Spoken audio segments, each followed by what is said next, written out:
Once, in the silence of the night, a boy named Alexei felt like the master of the house his parents had left, leaving him the kingdom of silence. But this peaceful evening was disturbed by an unexpected rustling from below. Alarm pushed him to go towards the sound, and his hand was definitely tightly gripping a flashlight. Among the bulky shadows of the living room, where every object seemed unexpectedly alive, Alexei stood in complete indecision. The light of the flashlight would illuminate ancient vases on the fireplace, then cast dancing reflections on the whitewashed walls, creating new and new masquerades of shadows. Alexei tried to gather his thoughts. Every rustle made him shiver, and his heart beat loudly in his chest. Carefully, step by step, he headed towards the source of the sound.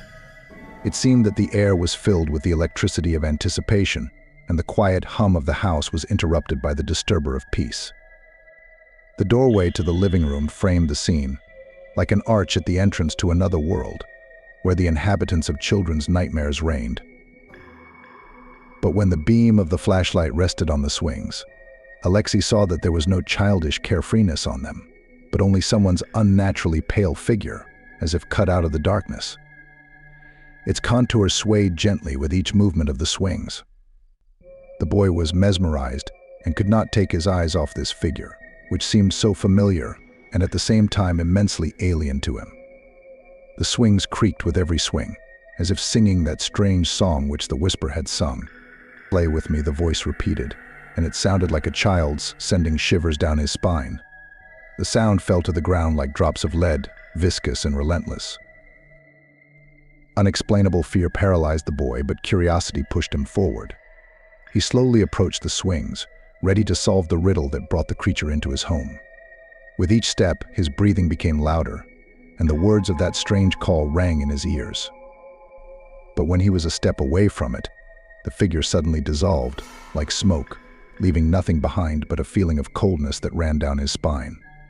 And the silence, full and soundless, as if even reality itself sighed with relief. Alexei stood bewildered, and suddenly he was overwhelmed by the sharp smell of something ancient and forgotten.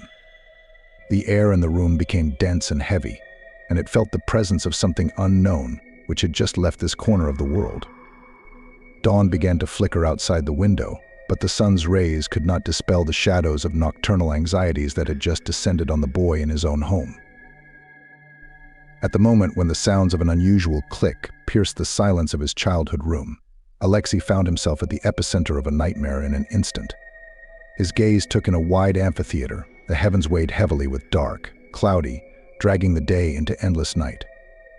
Meanwhile, time lost its grip, slipping into inevitable nothingness.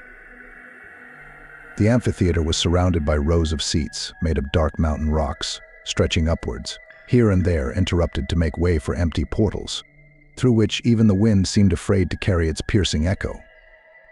At the top, the throne rose imperiously, made of nameless bones and skulls, created for a ceremony that humanity had no memory of. This throne, like a beacon of hopelessness, enveloped itself with a deathly cold aura. Shadows, devoid of flickering light or solid silhouettes, flowed towards the throne, hiding their intentions in a veil of silence. Their presence was felt more keenly than it was seen, weighing down the air with unspoken premonitions. Alexei instinctively felt they were waiting for something that he never wanted to know. A sudden whisper, devoid of a clear source, sounded right in his ear, as if signaling to him the path to salvation. A series of passages memorized since the first intrusion into this space of fear. Every muscle in his body tensed, preparing for a leap, for a saving escape. And then his gaze fell on the creature, at the moment when it turned its attention to something unseen, distracted for a brief moment.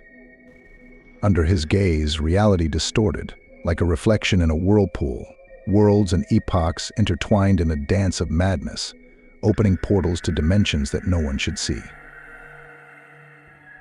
This moment of distraction seemed like salvation, enlightenment in the cursed theater of shadows. Alexei seized the opportunity and started to run, driven by the urgent feeling that if he hesitated for even a moment, he would become forever trapped in this tomb of forgotten times. At every step, Alexei harbored a desperate hope for salvation.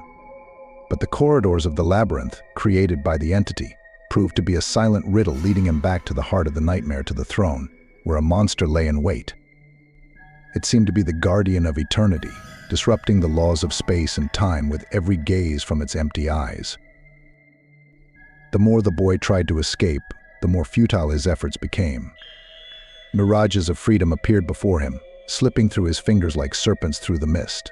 Realities melted under the pressure of the deceptive game of consciousness, crushing his spirit and energy. In a final, desperate surge, Alexei ran towards a distant, looming light that he believed to be the way out. But suddenly, as if a heavy curtain had fallen, the persistent echo of his fear, the unknown creature, entangled his path. The darkness, born from the tormented screams of the boy's dead fears, was insurmountable. Alexei's ultimate reality turned into a mirage. The realization that he would never escape rooted him in place, and the cold breath of the monster transformed into an icy touch of death. His body, weakened by hopelessness, was enveloped in cold silence, hiding his consciousness in uneasy peace. His parents found the house empty, with no signs of struggle, no sounds of their son's laughter, only his beloved swing, creaking in solitude, and the dim bonfire of bones, symbolically linked to the otherworldly entity that once played with the boy in this dark tragedy.